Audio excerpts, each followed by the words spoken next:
Bismillahirrahmanirrahim.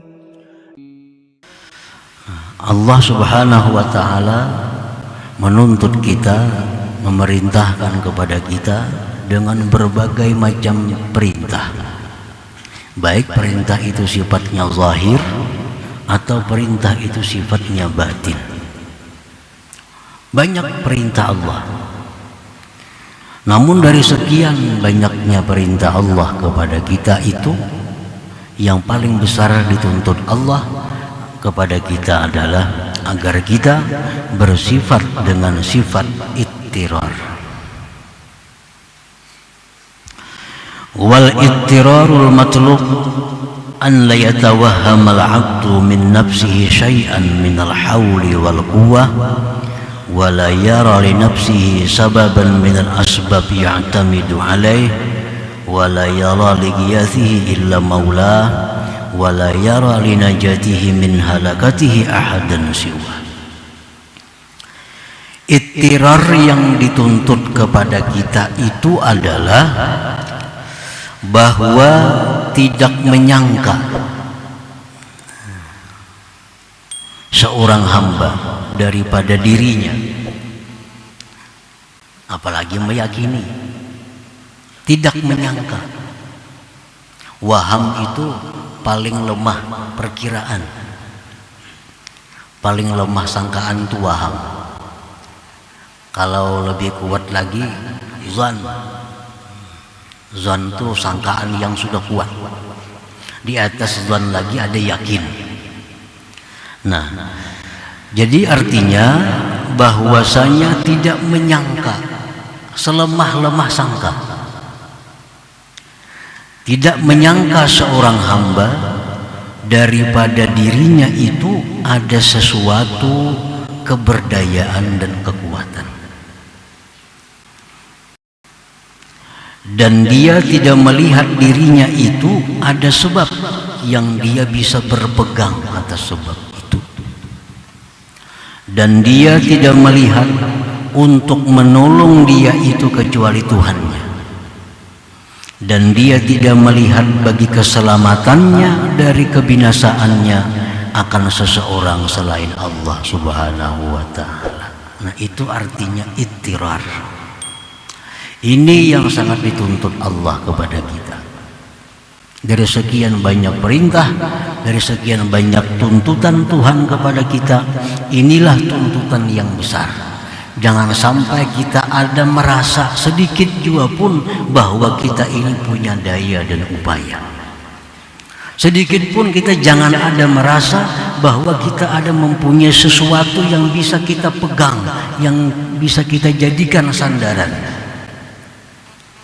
Jangan ada kita merasa sedikit juga pun ada orang yang bisa menyelamatkan kita selain Allah Subhanahu wa ta'ala. Nah, ini artinya ittirar. Orang sembahyang berarti dia melaksanakan tuntutan Allah yang zahir. Kalau orang yang sembahyang ini tapi di hatinya ada rasa, dalam hatinya ada rasa bahwa dia punya daya upaya, sembahyangnya sia-sia. Sembahyangnya sia-sia. Orang naik haji, orang berumrah, orang puasa, orang bayar zakat, ini orang yang melaksanakan tuntutan Tuhan. Tapi kalau orang ini dalam hatinya ada sedikit punya rasa bahwa dia ada punya daya upaya, maka semua ibadah itu menjadi sia-sia. Jadi tuntutan Allah yang paling besar kepada kita adalah bahwa jangan sampai ada dalam hati kita ini sesuatu pengakuan bahwa kita mempunyai kekuatan dan kemampuan. Jangan ada sedikit pun dalam hati kita orang yang bisa menyelamatkan kita selain Allah. Jangan ada dalam hati kita pengakuan bahwa ada selain Allah yang kita bisa bersandar dengannya. Nah, para muhibbin rahimakumullah, itu yang dimaksud dengan al-ittirar tadi, artinya itu. Al-abdul muttar wal abdul hakiki. Seorang hamba yang bersifat dengan ittirar.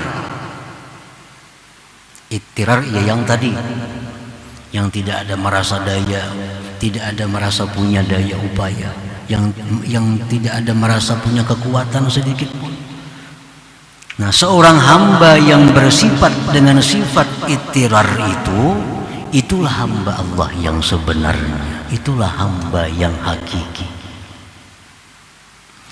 Alladzi idza da'a Allah ajabah wa idza sa'alahu a'tah. Yang bila mana dia itu berdoa kepada Allah, Allah ijabah doa. Bila dia minta kepada Allah, Allah beri permintaannya. Nah, itulah seorang hamba hakiki, hamba yang sebenar-benar hamba Allah Subhanahu wa ta'ala. Nah, para muhibbin rahimakumullah, qala Allah ta'ala amma yujibul muttarra idza da'ah. Nah, Allah yang mengijabah akan orang yang muttar, orang yang bersifat ittirar itu apabila dia berdoa kepada Allah Subhanahu wa ta'ala. Fa'alaika ayyuhal 'abdu idza aradta an tatluba min maulaka syai'an jalban aw daf'a fa'alaika bil ittirar. Apabila engkau wahai hamba ingin minta sesuatu kepada Tuhan engkau, baik permintaan itu berupa manfaat atau keselamatan daripada bala dan bencana, mintalah kepada Allah dalam keadaan bersifat ittirar itu. Nah, para muhibbin rahimakumullah, jadi artinya kalau kita berdoa lawan Tuhan, minta lawan Allah, tapi dalam hati kita ini masih ada rasa bisa. Dalam hati kita masih ada rasa daya upaya. Nah, ini doa kita ini ditolak oleh Allah. Karena Allah yujibul muttar. Allah itu memperkenankan, mengabulkan doa orang yang muttar, orang yang tidak ada punya apa-apa lagi yang diharapkannya selain Allah Subhanahu wa ta'ala.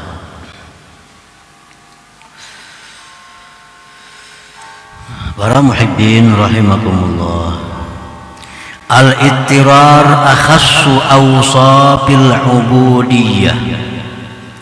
Ittirar itu paling khusus sifat-sifat kehambaan. Sifat kehambaan ini banyak, seperti tawadhu itu sifat kehambaan, khusyuk, khudu, tadarruk itu sifat-sifat kehambaan. Nah, ittirar ini lebih khusus daripada itu, lebih khusus daripada tawadhu, lebih khusus daripada tadarruk. Ittirar orang yang sudah tidak merasakan punya apa-apa. Nah, ini ittirar. Orang yang benar-benar merasakan la haula wala quwata illa billah. Itu ittirar.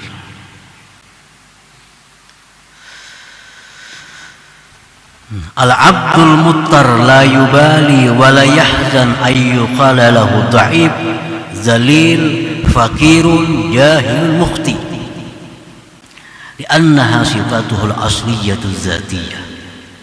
Seorang hamba yang bersifat dengan sifat ittirar,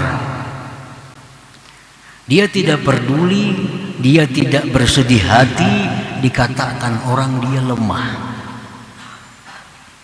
Dia tidak peduli, tidak sedih dikatakan orang bahwa dia itu hina.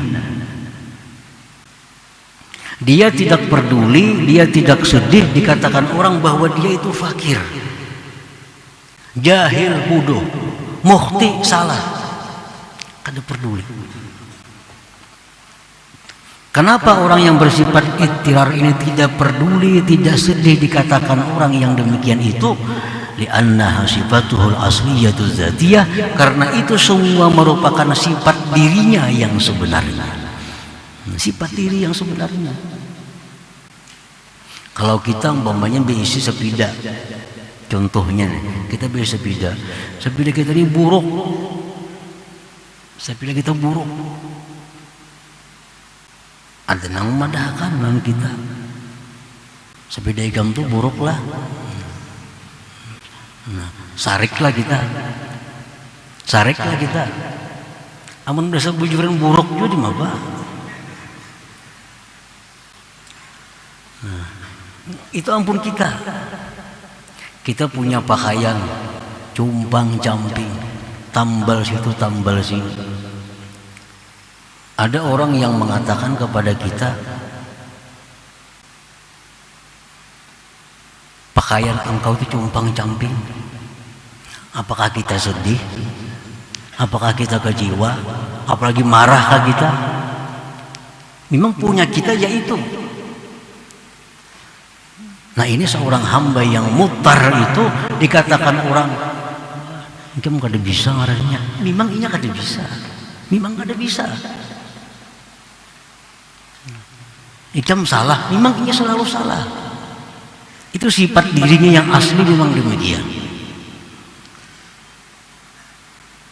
La yubali wa la yahzan ayyu qala lahu dha'if dzalil fakir jahil muhti. Ini sudah mengatakan bahwa dirinya tidak ada punya sesuatu yang bisa dibanggakan, punya sesuatu yang bisa diandalkan. Itu sudah keyakinan dirinya seperti itu.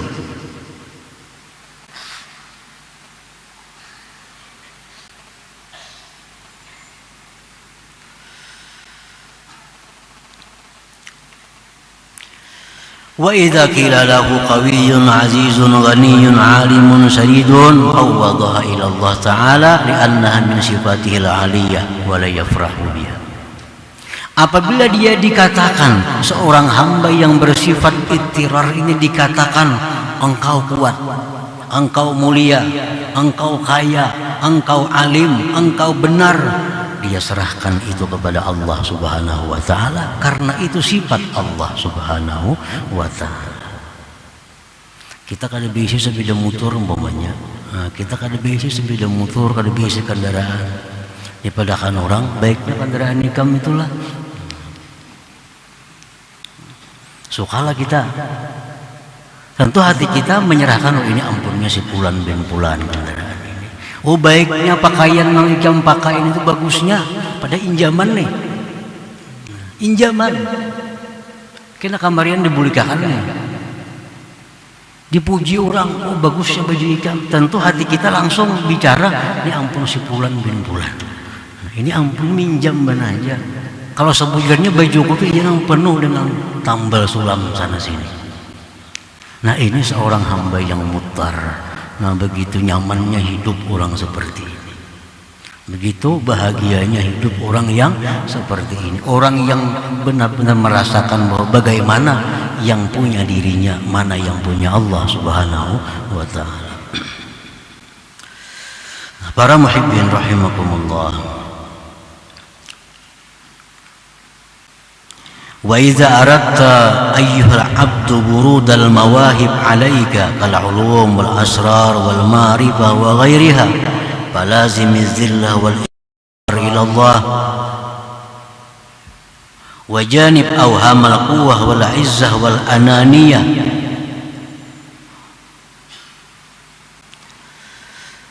Apabila engkau wahai seorang hamba menghendaki datangnya mawahib dari Allah kepada engkau. Kalau kita nih menghendaki diberi Allah ilmu, ma'rifat, apalagi asrar, apalagi mustajabah. Kalau kita hendak mendapatkan itu semua dari Allah, maka janganlah engkau berpisah dengan sifat diri engkau yang sebenarnya, yaitu kehinaan dan keberhajatan kepada Allah Subhanahu wa ta'ala. Jangan dipisahi sifat itu, karena itulah yang punya kita. Dan jauhilah sangka-sangka kuat. Jauhilah sangka bahwa kita ini kuat. Aku ini kuat, hilangkan sangka seperti itu. Jauhkan sangkaan aku mulia. Wal ananiyah, dan aku yang lainnya.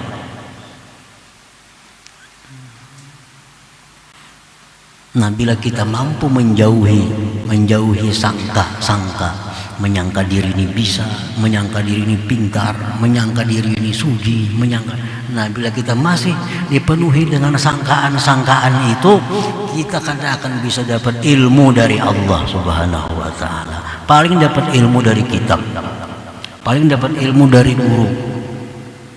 Tapi kada bisa dapat ilmu yang langsung dari Allah Subhanahu wa taala, yang itu merupakan dasar untuk ma'rifat kepada Allah Subhanahu wa taala. Kenapa hati kita penuh dengan hal-hal yang macam itu?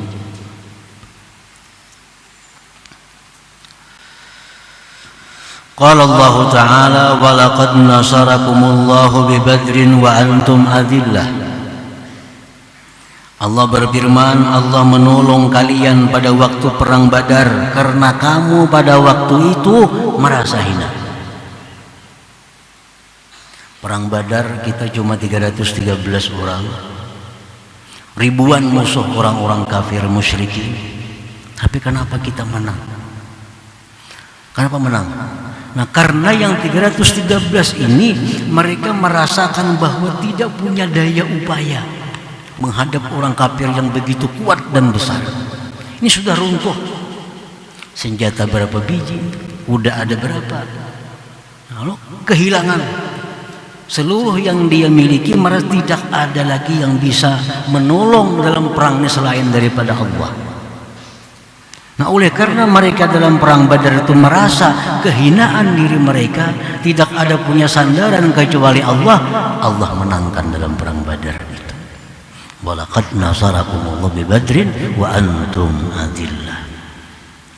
Para muhibbin rahimakumullah. Fa iza lazamta zillah fa anta hina idzin azizun billah.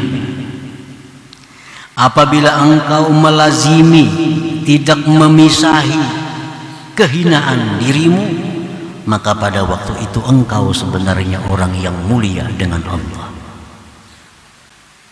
Di saat kita merasa bahwa diri kita ini hina, di saat kita merasa diri kita ini hina, nah, pada saat itu kita sebenarnya orang yang mulia dengan Allah Subhanahu wa taala. Wa iza lazamtal iftiqara ila Allah fa anta hina idzin ghaniyyun billah. Bila mana engkau melazimi sifat keberhajatan engkau kepada Allah, maka pada waktu itu sebenarnya engkau orang yang kaya dengan Allah Subhanahu wa taala. Nah, kita merasa bahwa kita ini membutuhkan Allah. Kita merasa bahwa kita sangat perlu kepada Allah. Kita sangat berhajat kepada Allah. Nah, di saat kita itu, kita sebenarnya orang yang kaya dengan Allah Subhanahu wa taala. Wa idza lazamta dha'fak fa anta hina idzin qawiyyun billah. Bila engkau melazimi kelemahan engkau, merasakan diriku lemah, diriku tak berdaya, nah pada waktu itu sebenarnya engkau orang yang kuat dengan Allah Subhanahu wa taala. Nah, para muhibbin rahimakumullah, sebaliknya demikian. Di waktu kita merasa bahwa diri kita ini mulia, padahal waktu itu kita sebenarnya orang yang paling hina di hadapan Allah Subhanahu wa taala. Di saat kita merasa bahwa diri kita ini besar, saat itulah sebenarnya kita orang yang paling kecil di hadapan Allah Subhanahu wa taala. Di saat kita merasa diri kita ini kaya, nah pada saat itu sebenarnya kita orang yang paling fakir di hadapan Allah Subhanahu wa taala. Nah, para muhibbin rahimakumullah, banyak hadis-hadis yang menjelaskan tentang fadilat membaca la haula wala quwwata illa billah. Banyak hadis. Ada yang mengatakan siapa yang membaca la haula wala quwwata illa billah, baca 100 kali sehari, dia akan terhindar dari segala macam bala bencana, setidak-tidaknya kefakiran. hanya membaca aja. Hanya membaca. Ujar Nabi, siapa yang membaca la haula wala quwwata illa billah, tidak ada daya upaya melainkan dengan Allah, hanya dibacanya, itu sudah mendatangkan keuntungan. Dia terhindar dari berbagai macam hal-hal yang tidak diinginkannya. Apalagi dia merasakan, la haula wala quwwata illa billah itu. Makanya kalau kita sudah merasa bahwa kita ini sebenarnya la haula wala quwwata illa billah, maka segala kemuliaan, segala kesuksesan, segala macam keberuntungan diberikan Allah kepada kita. Karena orang yang merasakan la haula wala quwwata illa billah itu laksana gelas yang kosong. Nah, gelas kosong itulah yang siap untuk diisi dengan ilmu, dengan rahasia, dengan ma'rifat dari Allah Subhanahu wa ta'ala. Ini gelas kosong. Nah, tetapi kalau orang yang hatinya ini berisi dengan perasaan dirinya mulia, perasaan dirinya ini pintar, perasaan dirinya ini kuat, itu gelasnya penuh. Nah, gelas yang penuh tentu tidak akan diisi lagi oleh Allah Subhanahu wa ta'ala. Padahal penuhnya itu hanya dengan sangkaan-sangkaannya belaka. Nah, para muhibbin rahimakumullah, jadi tidak ada sesuatu yang paling dituntut Allah kepada kita ini melainkan ittirar itu.